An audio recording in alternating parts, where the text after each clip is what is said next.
नमस्कार दोस्तों, मेरा नाम है प्रीतेश शिरवे और आज हम बात करेंगे जम्मू कश्मीर में हुए डीलिमिटेशन के बारे में। क्या होता है डीलिमिटेशन और सरकार ने किस तरह से जम्मू कश्मीर में किया है डीलिमिटेशन, क्यों जो विरोधी दल है जम्मू कश्मीर में इसका विरोध कर रहे हैं। तो पहले जानते हैं कि डीलिमिटेशन होता क्या है। देखिए, डीलिमिटेशन का मतलब होता है कि पॉपुलेशन के हिसाब से जो एक स्पेशल पैनल होता है वो सीटों का बंटवारा करता है किसी राज्य या स्टेट के अंदर।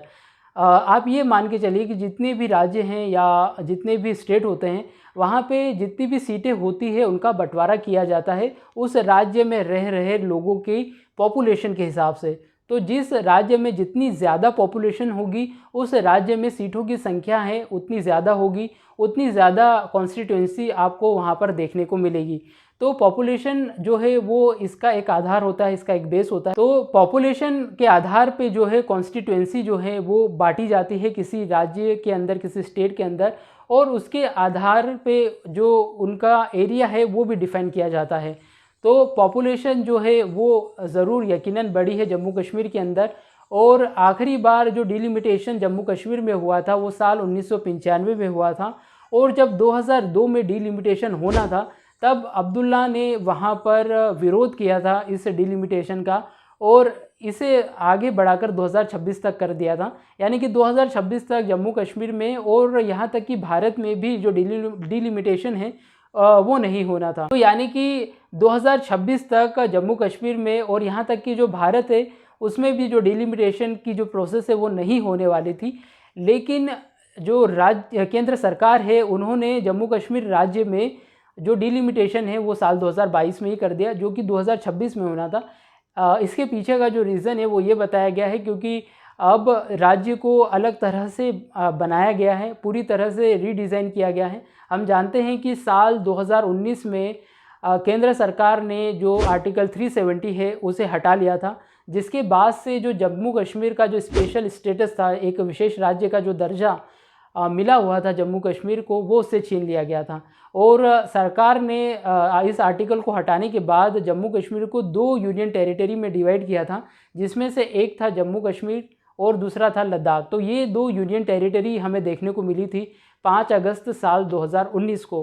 और उसके बाद सरकार ने जम्मू कश्मीर में जो लेजिस्लेटिव असेंबली है उसका भी ऑप्शन रखा था, यहाँ पर इलेक्शन कराने की भी बात कही थी। वहीं जो लद्दाख वाला रीजन है जहाँ पर महज 4 सीटें होती है, तो वहाँ पर जो सरकार है उसने लेजिस्लेटिव असेंबली का जो ऑप्शन है वो नहीं रखा था। तो अब जो जम्मू कश्मीर है वहाँ पर आने वाले समय में शायद चुनाव हो सकते हैं और शायद इसी की जो तैयारी है वो सरकार कर रही है। तो जो सीट्स है उनका बंटवारा किया जा रहा है और जहाँ पर पॉपुलेशन बढ़ती है वहाँ पर जो सीटें हैं वो भी बढ़ाई जाती हैं, और जहाँ पे पॉपुलेशन घट जाती है तो वहाँ की जो सीटें हैं उन्हें आपस में मर्ज किया जाता है। तो डिलिमिटेशन कमीशन ने जो डिलिमिटेशन है वो कर दिया है। जम्मू कश्मीर में जहाँ पर पहले जो सीटें हुआ करती थी, हम जब 2019 से पहले देखते थे तो यहाँ पर लगभग 37 जो सीटें होती थी वो जम्मू रीजन में होती थी।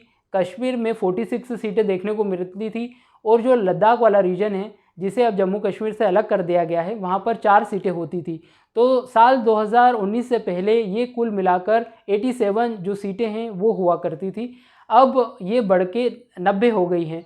तो अब जो जम्मू कश्मीर है वहाँ पर जो टोटल सीटें हैं वो हो गई हैं 90, जिसमें जम्मू और कश्मीर रीजन के अंदर 7 सीटों की बढ़ोतरी की गई है। इसमें जम्मू को 6 सीटें मिली है और कश्मीर को सिर्फ 1 सीट मिली है, जिसके बाद से जो विपक्षी दल हैं, जो विरोधी दल हैं, वो बहुत ज़्यादा हंगामा कर रहे हैं। उनका कहना है कि जो डिलिमिटेशन का जो प्रोसेस है वो मनमाने तरीके से किया गया है और जो जम्मू रीजन है यहाँ पर जो बीजेपी है वो जीत जाती है। और अगर मैं आपको बात बताऊं कश्मीर की, तो साल 2015 में बीजेपी को यहाँ पर एक भी सीट नसीब नहीं हुई थी। तो यहाँ पर सिर्फ 1 सीटें जो है कश्मीर को मिली है।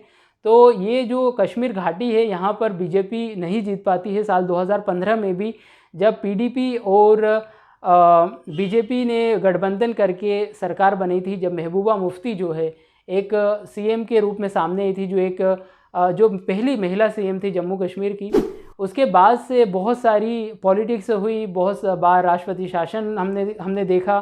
फिर आर्टिकल 370 हटा दिया गया और उसके बाद से ही यूनियन टेरिटरी बना दिया गया और कोई भी इलेक्शन नहीं हुए थे।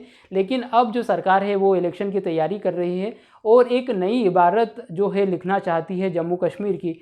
तो उसी के लिए जो सीटों का जो है बंटवारा किया गया है, डिलिमिटेशन कमीशन जो है उसने सीटों का बंटवारा कर दिया है और इस तरह के कुछ समीकरण हमें देखने को मिले हैं, जहां जम्मू को मिली है 6 सीटें और कश्मीर को मिली है महज 1 सीट। देखिए, जो डिलिमिटेशन होता है उसमें कई बार ऐसा भी होता है, जैसे कि मैंने बताया कि डिलिमिटेशन के अंदर हो सकता है कि 2 एरिया की जो पॉपुलेशन अगर कम हो रही हो तो उनको मिलाकर 1 सीट बना दी जाए। तो कुछ इसी तरह की चीज़ हमको देखने को मिली है जम्मू कश्मीर के अंदर, जहाँ पे जम्मू का एक जो एरिया है जो राजौरी है और जो कश्मीर के अंदर एक एरिया आता है जिसका नाम अनंतनाग है, इन दोनों को मिलाकर एक कॉन्स्टिट्यूंसी का जो गठन है वो कर दिया गया है, जिसके ऊपर विपक्ष काफ़ी ज़्यादा हंगामा कर रहा है।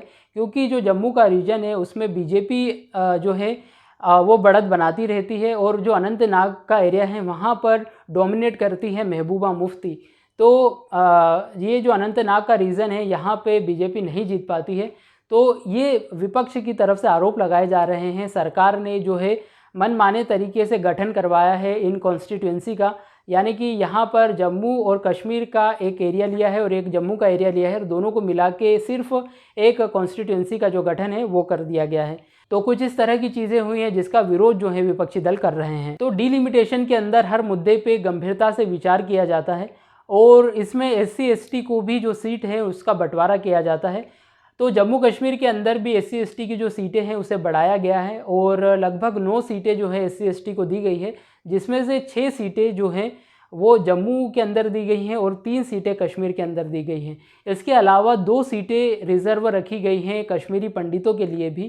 तो कुछ इस तरह से डिलिमिटेशन किया गया है जम्मू कश्मीर के अंदर।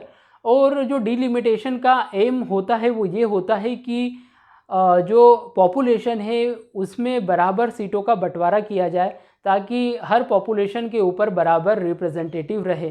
तो बस यही डिलिमिटेशन का एक मुख्य मकसद होता है। और इस बार जो विपक्ष है वो बहुत ज़्यादा हंगामा इसलिए कर रहे हैं क्योंकि डिलिमिटेशन किया गया है समय से पहले। जो डिलिमिटेशन 2026 में होना था वो हो रहा है अभी 2022 में। और इसके अलावा ये भी आरोप लगाए जा रहे हैं कि जो सरकार है वो मनमाने तरीके से इस चीज़ को कर रही है। हालांकि जो डिलिमिटेशन कमीशन है उसका जो गठन किया जाता है वो प्रेसिडेंट ऑफ इंडिया के द्वारा किया जाता है और इसके अंदर रिटायर्ड सुप्रीम कोर्ट के जज भी होते हैं। तो बहुत ही अच्छी तरह से इस संस्था का गठन किया जाता है और इसके द्वारा दिए गए डिसीजन के ऊपर कोई सवाल नहीं उठा सकता है। कोर्ट भी इसके ऊपर सवाल खड़े नहीं कर सकती है और अपना जो डिसीजन है वो नहीं सुना सकती। यानी कि कोर्ट को कोई राइट नहीं है इस मुद्दे के ऊपर। अगर कोई कोर्ट भी जाता है तो वो कोर्ट जाकर इस चीज़ को चैलेंज नहीं कर सकता है या इस डिसीजन को चैलेंज नहीं कर सकता है। अगर डिलिमिटेशन कमीशन ने अगर कोई डिसीजन सुनाया है तो वो फाइनल डिसीजन होता है और ये फाइनल डिसीजन है कि अब जम्मू कश्मीर के अंदर 90 सीटें होगी, जिसमें से जो लगभग 43 सीटें जम्मू के अंदर होगी और जो कश्मीर के अंदर लगभग 46 सीटें होंगी। तो ये जो डिसीजन है डिलिमिटेशन कमीशन का ये फाइनल डिसीजन है। तो उम्मीद करता हूँ कि डिलिमिटेशन किस तरह से होता है ये आपको समझ में आया होगा और आपको ये वीडियो पसंद आया होगा। अगर आपको ये वीडियो पसंद आया है तो इसे लाइक ज़रूर कीजिएगा। धन्यवाद।